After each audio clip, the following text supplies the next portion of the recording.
Please बैठिए। प्रश्नकाल आप सबका है, क्या प्रश्नकाल को नहीं चलाना चाहते आप? मुझे क्यों नहीं बोलने दिया गया? ये तो देश से जुड़ा हुआ मामला है।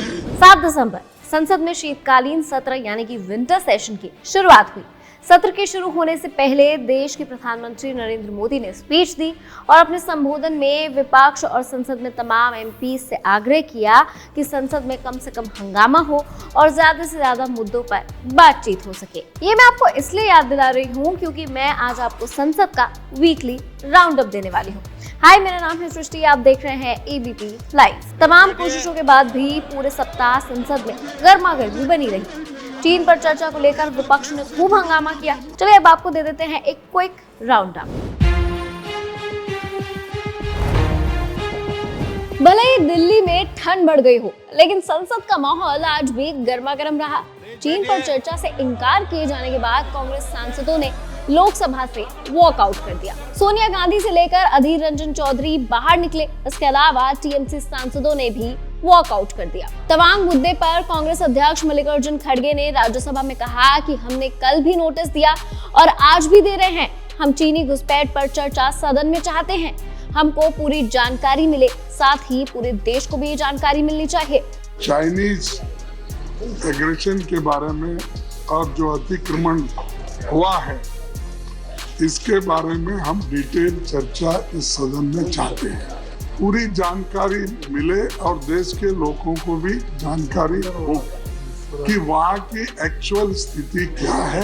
खैर, ये तो हुई विवादों की बात। आज वित्त मंत्री निर्मला सीतारमण ने विपक्ष के लगातार महंगाई पर उठाए जा रहे सवालों पर भी जवाब दिया। वित्त मंत्री निर्मला सीतारमण ने भरोसा दिया है कि सरकार आसमान छूती महंगाई से आम लोगों को राहत दिलाएगी।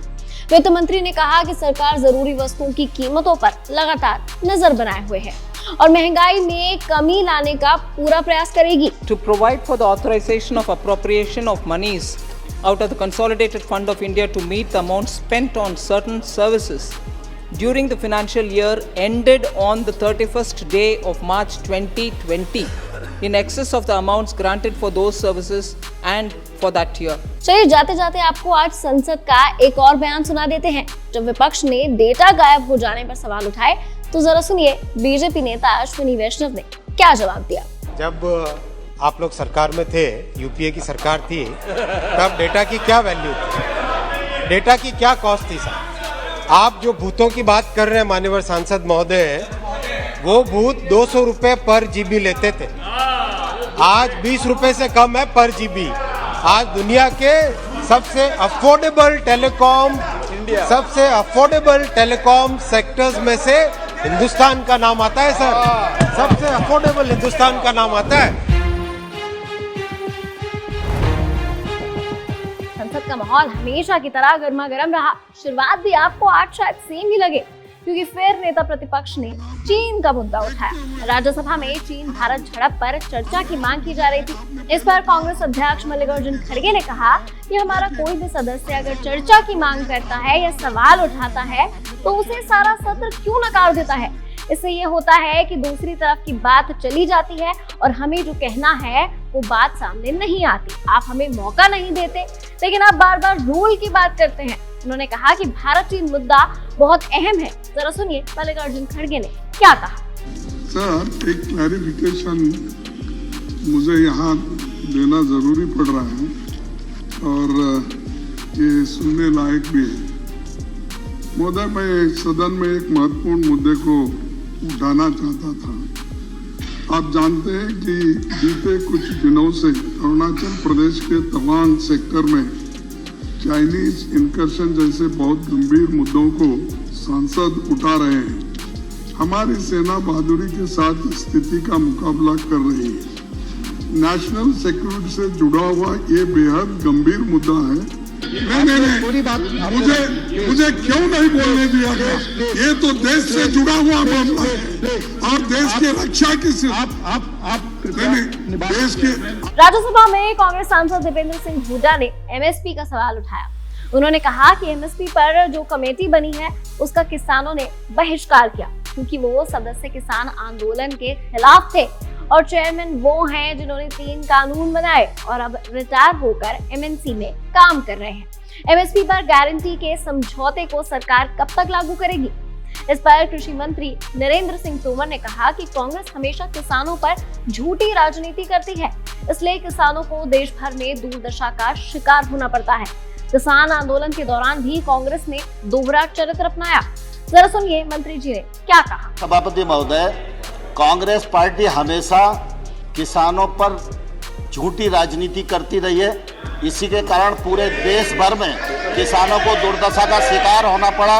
किसान आंदोलन के समय भी कांग्रेस पार्टी ने दोहरा चरित्र अपनाया।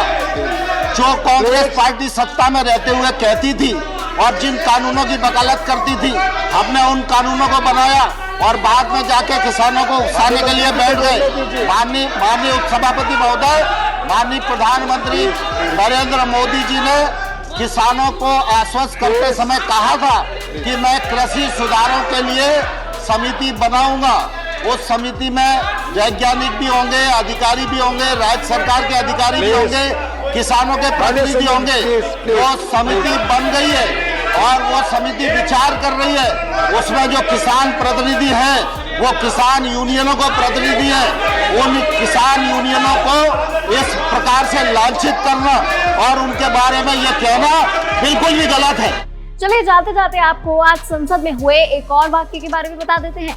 हुआ यूं कि लोकसभा में महिला और बाल विकास मंत्री स्मृति ईरानी ने सवाल कर रहे सांसद को जेंटलमैन कहकर संबोधित कर दिया, जिस पर कांग्रेस नेता अधीर रंजन चौधरी ने टिप्पणी कर दी। उन्होंने कहा कि वो इस सदन के ही सदस्य हैं। इस पर स्मृति ईरानी ने कहा कि मैंने किसी पॉलिटिकल पॉइंट ऑफ व्यू से नहीं कहा है। उन्होंने ये भी कहा कि अधीर रंजन इस बात पर हंगामा कर पॉलिटिकल आकाओं को खुश करना चाहते हैं। जरा सुनिए स्मृति ईरानी ने क्या कहा। Sir, the question that the honourable gentleman seeks is pertaining to portion and the Anganwadi system. He has spoken about. I would, sir, through you, request the honourable member who stands here trying to ensure that I do not speak to score political brownie points to cease from an intervention while I'm trying to respond to an honourable member's. For him to presume that the gentleman is not a gentleman is an issue to deal between the gentleman and the so-called member. However, sir, for me to, with your permission, sir. He has enough name. He holds his own name. He is a member and political masters he seeks to impress are duly impressed by the proclamations. तो ये था संसद का weekly round up. संसद में हुई हर अहम बात आप तक पहुंचाते रहेंगे। देखते रहिए एबीपी लाइव का खास शो जिसका नाम है संसद में आज दिन भर।